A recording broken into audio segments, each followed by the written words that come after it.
Assalamualaikum Ya, warahmatullahi wabarakatuh. Kembali berjumpa dengan saya, Hersbeno Arif dari Forum News Network.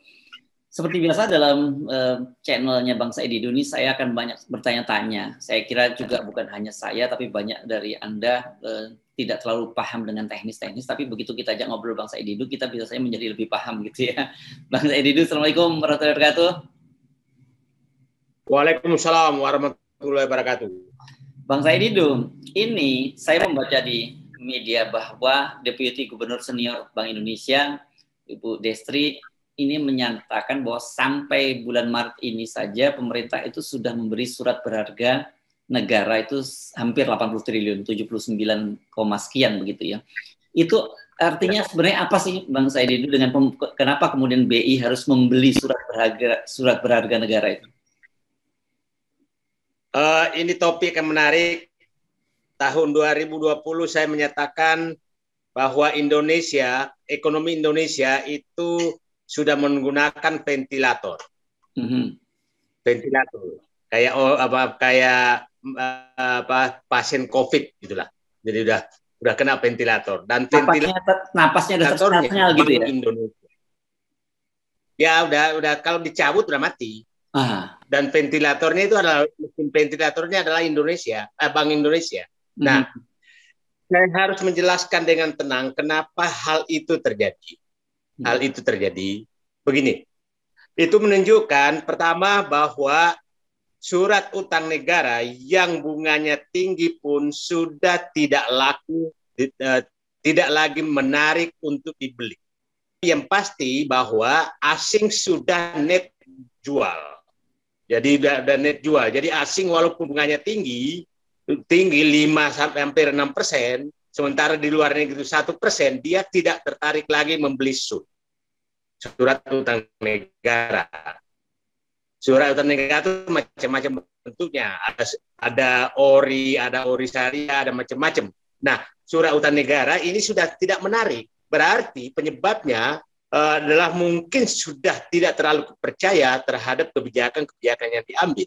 Sehingga apa yang terjadi adalah Bank Indonesia harus membeli karena tidak laku.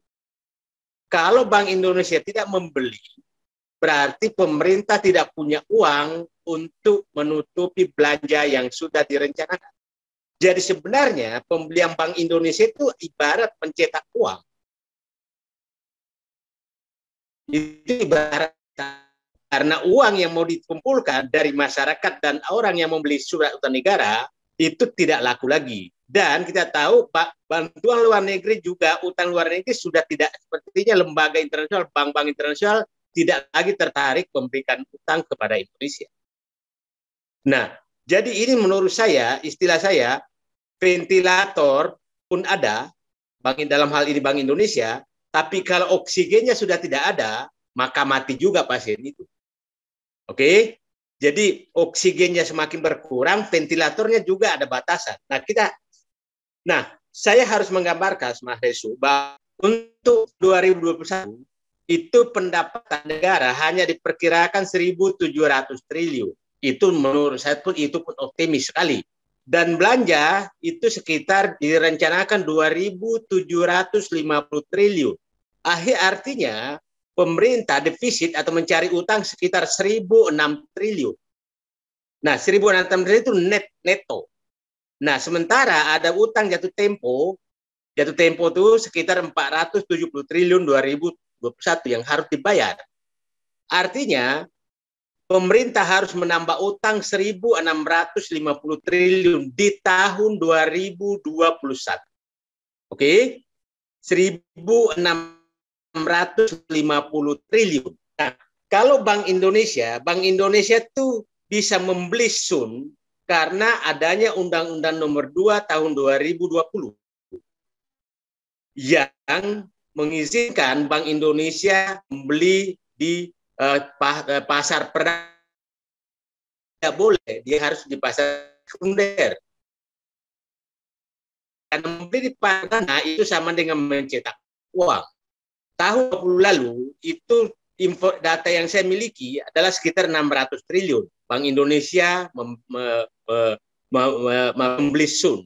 Nah, kita bisa bayangkan pada saat itu kan sekitar 900 triliun utang, berarti lebih dari setengah utang yang dibutuhkan pemerintah itu dibeli oleh Bank Indonesia.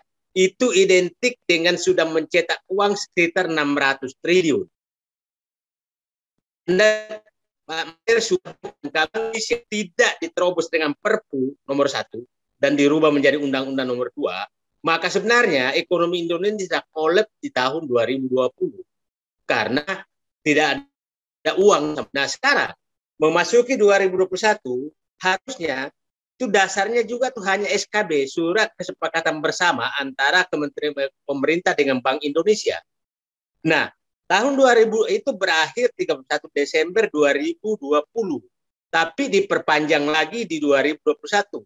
Nah, 2021 itu ada batasan bahwa maksimum SUN yang dibeli oleh Bank Indonesia 25% dari yang ditawarkan pemerintah, maksimum 25%.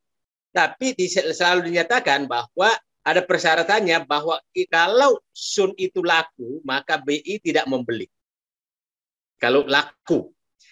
Artinya, tahun kemarin ini tidak, semester pertama yang sampai 31 Maret, berarti ada 80 triliun yang tidak laku. Dan itulah yang dibeli oleh BI.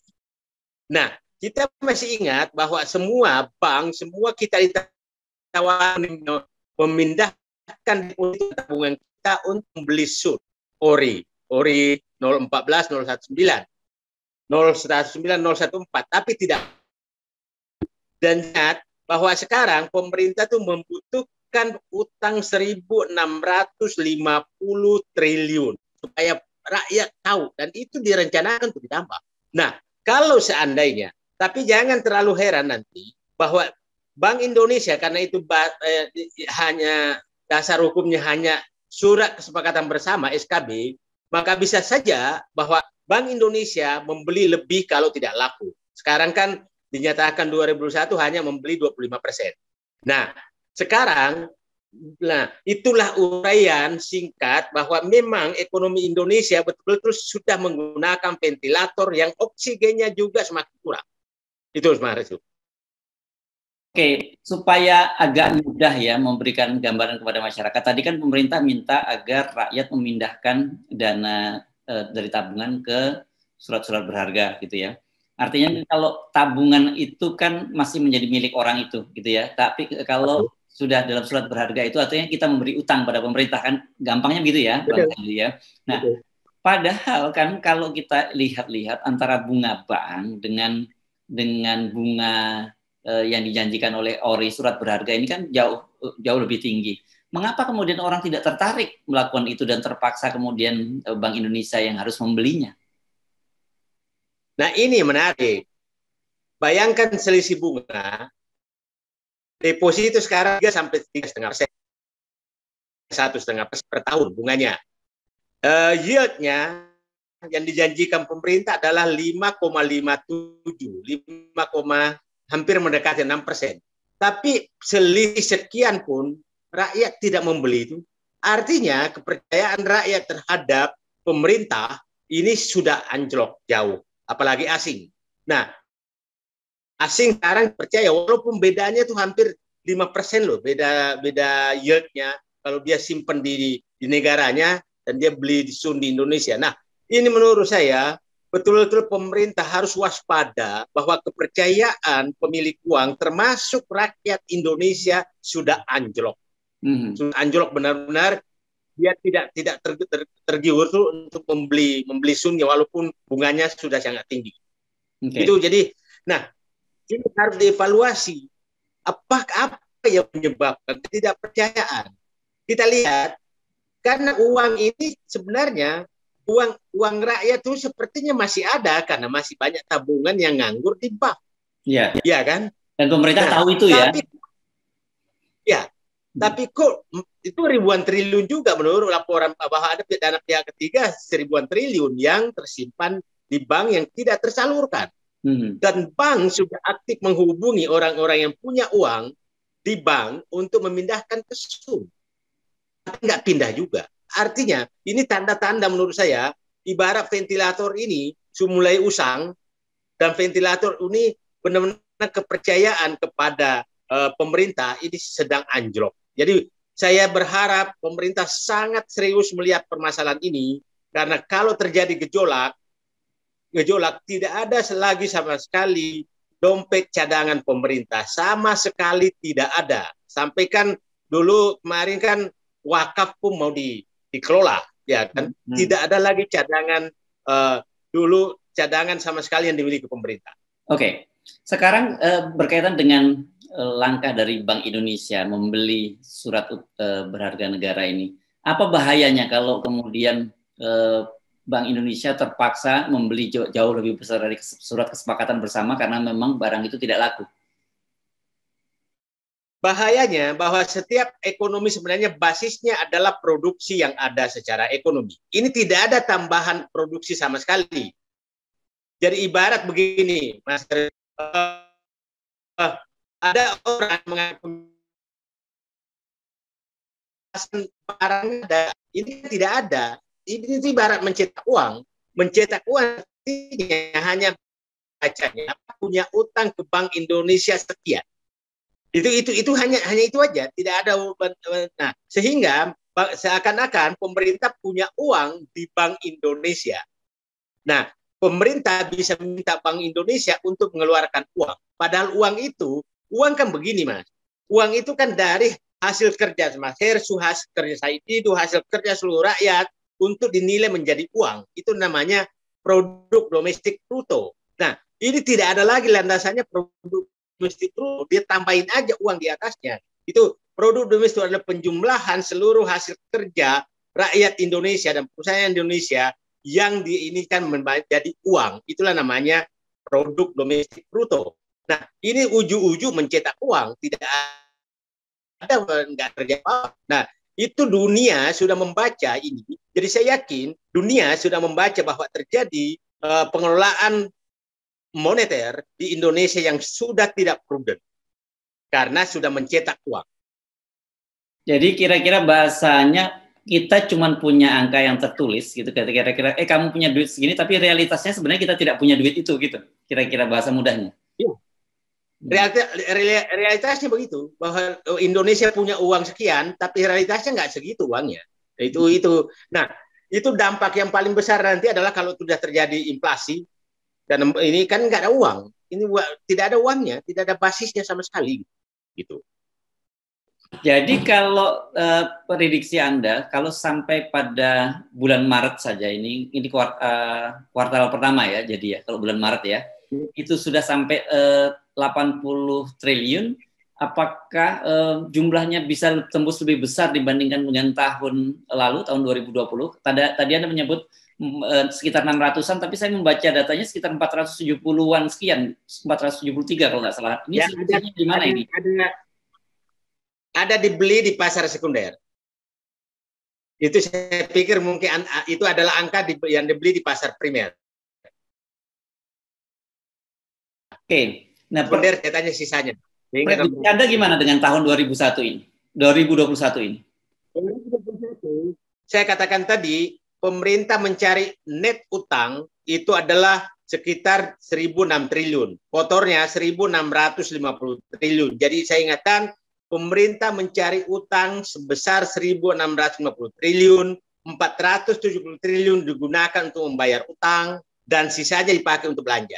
Itu 1.006 triliun. Nah, ini pun pesimis saya. Kelihatannya kalau tetap ngotot pemerintah, membangun ibu kota, membangun infrastruktur besar-besaran, membangun lain-lain, maka kemungkinan besar utangnya bertambah.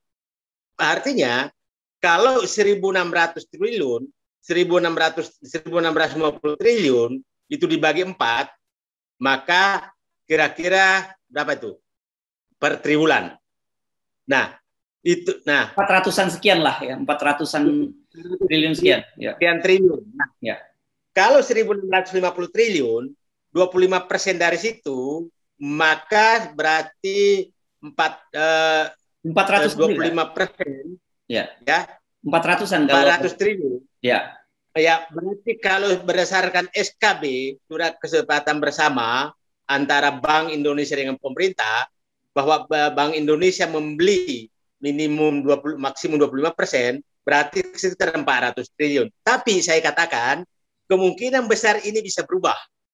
Kalau pemerintah sudah kesulitan mencari dana, maka ini bisa bertambah, bisa berubah menjadi 50%, umpamanya seperti tahun lalu, tahun 2020 yang dibeli Bank Indonesia itu lebih 50%, karena total utang saat itu penambahannya hampir 1.000 triliun. Bank Indonesia membeli 600 triliun, tapi dibeli lewat pasar perdana kelihatannya 40 triliun, 400 triliun. Berarti tahun lalu sudah membeli lewat pasar perdana adalah 40%, 40-45%. Itu kira-kira ini. Nah, dan melihat Mas Esu, karena lihat sama sekali mengamati itulah saya pikir kenapa para konglomerat diam sekarang, karena dia tahu ada risiko fiskal dan moneter di depan mata. Karena Bank Indonesia sudah masuk ke yang di luar fungsinya sama sekali. Di luar fungsinya. Itu bertentangan dengan Undang-Undang Bank Indonesia, hanya karena Undang-Undang Nomor 2 tahun 2020 menjadi landasan. Oke. Jadi sekarang semua diterobos ya. Jadi ini warning, ini cukup serius begitu ya, Bang Saididu. Jadi saya tadinya cuma bagi orang yang nggak paham, ini angka-angka ini nggak berarti banyak, tapi begitu Anda jelaskan situasinya, kok jadi serius banget ini situasi keuangan pemerintah saat ini. Saya katakan ini sangat serius, belum pernah terjadi seperti ini. Problemnya karena Bank Indonesia sudah menjadi pelaku pasar, sehingga bisa mencetak uang. Itu negara manapun kalau sudah bank sentralnya mencetak uang, itu kepercayaannya pasti anjlok. Dan ini menunjukkan, ini data yang menunjukkan Mas Herssu, bahwa sun tidak laku, asing sudah tidak tertarik dengan sun. Jadi bunga tinggi sepertinya tidak berguna lagi. Saya katakan tadi, bunga di luar negeri 1-2%. Bunga di sini kalau dijadikan rupiah maka sekitar mendekati 6%. Bunga di dalam negeri 1,5%, tabungan deposito 3-3,5%, tapi tetap tidak laku. Ya. Nah, kalau berpikir rasional, kenapa mereka tidak laku? Dia sudah takut dari terjadi risiko. Ya. Okay. Nah, risiko ini kan menyebabkan, nah ini semakin hari semakin tinggi risiko, bukan semakin turun. Risiko apa? Pemerintah sama sekali tidak ada niat untuk mengendorkan peran. Malah kemarin memberikan lagi kebijakan mengurangi pendapatan dengan memberlakukan bebas pajak terhadap barang mewah terhadap mobil. Ya. Itu pendapat lucu. Orang lagi susah nyari utang, pendapatan. Ya. Bang Saididu, sebelum Anda membuat saya lebih takut lagi, saya kira mungkin kita akan lanjutkan lagi dalam pembahasan berikutnya. Soal utang yang sudah mulai menggunung tadi, kita akhiri dulu ya, Bang Saididu. Saya makin serem nih kelihatannya. Oke, Bang Saididu, terima kasih. Terima kasih. Assalamualaikum. Assalamualaikum warahmatullahi wabarakatuh.